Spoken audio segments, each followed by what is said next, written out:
एकल अभियान एकल नहीं है, पूरा विराट इनके साथ में, पूरी भारतीय संस्कृति इनके साथ में है। वह प्रोज्वल होकर सारे विश्व में यह घोषणा करने जा रही है कि ये भारत अब सारे विश्व का नेतृत्व करेगा, अभ्युदय और निःश्रेयस को सिद्ध करेगा, जगत गुरु बनेगा, अपराव्याज्य के क्षेत्र में, पराव्याज्य के क्षेत्र में।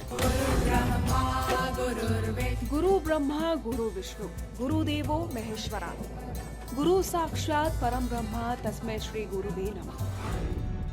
पुरातन काल से ही शिक्षा हर सभ्यता का आवश्यक अंग रही है।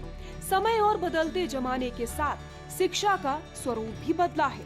शिक्षा की एक ऐसी ही प्राचीन व्यवस्था जो दुनिया के पूर्वी भाग से शुरू हुई और आज भी प्रेरणा का सशक्त माध्यम बनी हुई है, वो है गुरुकुल शिक्षा व्यवस्था।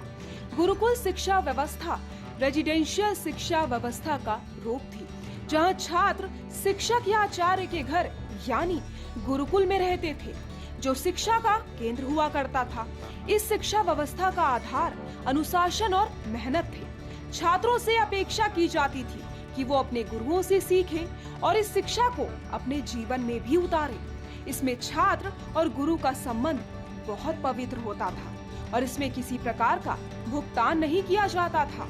हालांकि छात्र शिक्षक को उनके सहयोग के लिए गुरु दक्षिणा जरूर दिया करते थे। गुरुकुल शिक्षा व्यवस्था का प्रारंभ वैदिक काल में हुआ, जब किसी तरीके की शिक्षा व्यवस्था नहीं हुआ करती थी, लेकिन स्किल बेस्ड शिक्षा के साथ वेद, पुराण आदि से सीखने का चलन जरूर था। देश के लिए और मातृभूमि के लिए कुछ कर गुजरने की एक तमन्ना होती है और ये भाव ही एकल जैसे अभियान को इन नई ऊंचाइयों तक पहुंचाता है। और आज एक तरफ एकल अभियान शिक्षा के प्रचार प्रसार में निस्वार्थ भाव से संलग्न होकर के कार्य कर रहा है। यह अभियान इस बात को साबित करता है कि हमारे यहाँ सेवा किसी सौदे का माध्यम नहीं है,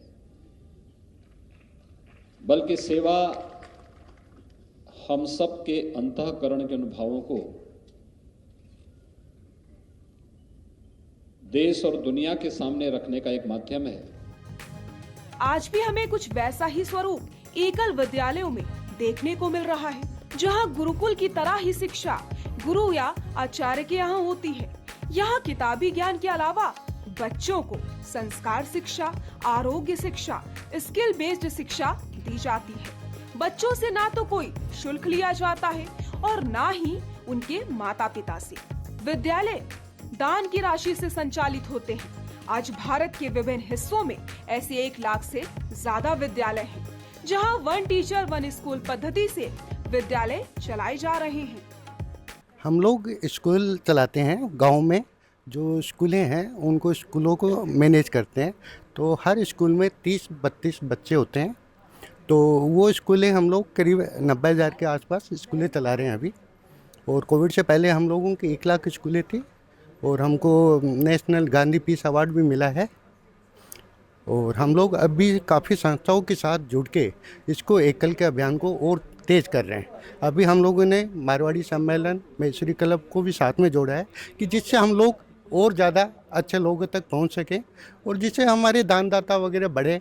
इसीलिए हम लोगों ने आज का भी प्रोग्राम रखा है कि हम हमारे दानदाताओं को और बुला सकें, उनको सम्मानित कर सकें, जिससे वो लोग हमारे से और जुड़े। तो हम लोगों की ये है कि इसको अभियान को हम और आगे बढ़ाना चाहते हैं। पूरे इंडिया में काफ़ी हमारे 30-32 चैप्टर हैं, जो सब लोग मिलके हम लोग पैसा इकट्ठा करते हैं, उसके बाद में स्कूलें चलाते हैं। जो पैसा इकट्ठा करने का जिम्मेवारी चैप्टर वाइज की होती है, फिर इस पैसे को हम लोग एरिया वाइज डिस्ट्रीब्यूट करते रहते हैं। जहाँ हमारी स्कूलें होती हैं, हम लोग कवर कर रहे हैं स्कूलों को, उन स्कूलों को चलाने का दायित्व हम लोगों को चैप्टर का होता है। चैप्टर फिर आंचल और हमारे एक सिस्टम बना हुआ है, उस सिस्टम के थ्रू हम लोग जाते रहते हैं। तो उससे हर गाँव को हम कवर करने की कोशिश करते हैं। और जैसे जैसे हम लोगों को लगता है कि ये गाँव ठीक हो गया, तो और गाँव नए भी ले लेते हैं हम लोग।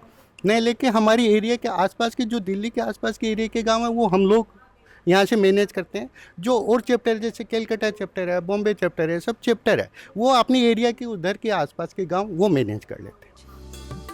इन विद्यालयों में बच्चों को प्राथमिक शिक्षा के साथ साथ चरित्र निर्माण, राष्ट्रीय निर्माण, स्वावलंबी होने की शिक्षा दी जाती है। यहाँ आचार्य उसी गांव के होते हैं जहाँ विद्यालय संचालित होते हैं। हमने 1988 में ये डिसाइड किया था कि एक गांव एक टीचर से स्कूल चलाएं। हमारा मेन उद्देश्य था कि गांवों में हमारी प्रेजेंस हो ताकि धर्मांतरण रुक सके और बच्चों को एक बेसिक शिक्षा। आज से 34 साल पहले की अगर आप कल्पना करें तो इस देश में लोग गाँवों में माँ बाप अपने बच्चों को पढ़ाना नहीं चाहते थे। हम उनको उनके शिक्षा के प्रति उनमें जागरूकता पैदा करना चाहते थे, साथ में संस्कार भी पैदा करना चाहते थे। इसके लिए हमने प्रयास किए। 1988 से हुआ सफ़र, लास्ट में 1 लाख गांव तक हम लोग पहुँचे। ये प्रोग्राम चालू हुआ था FTS के थ्रू ही, इसकी जन्मदाता FTS ही थी। उसके अंतर्गत हम शुरू में स्वास्थ्य शिक्षा, जागरण ये सब भी किया करते थे। पर चूँकि पहले बहुत छोटा सा रूप था, जो ये बड़ा होता गया तो हमको लगा कि अलग अलग संस्थाएं नहीं बनाएंगे तो इसको कंट्रोल करना बहुत मुश्किल होगा। अगले 10 सालों में आप एकल अभियान को कहाँ देखते हैं? हम चाहते हैं कि एकल इस देश में हर गांव में, एक गांव के आसपास के 2 गांव और कवर करें तो इस देश में करीबन 6 लाख गांव हैं।